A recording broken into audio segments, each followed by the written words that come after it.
ও অত রাত্রে কি করতে যাবে? ও অত রাত্রে ওখানে কি করতে যাবে? ও না পেশেন্ট, ও নাকি বলছে দালাল পেশেন্ট নিয়ে গেছে। তো পেশেন্ট নিয়ে যখন গেছে, দিদিটার রুমে যখন যাবে, নিশ্চয়ই দিদিটার রুমে কোনো কাগজপত্র দেখাতে যাবে, সেই অবস্থায় গিয়ে দেখে যে এরকম এরকম ঘটনা, তা ঝাঁপিয়ে পড়েছে ওর উপরে।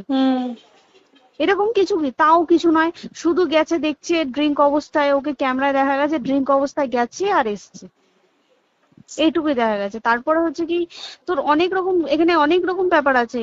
যে দিনকে ঘটনাটা ঘটে তার ঠিক 2 দিন পরে ওই সেমিনার বাথরুমের অজুহাত দিয়ে ডক্টর যে রুমের দেওয়ালটা আছে, ওই দেওয়ালটা ভেঙে দিয়েছে।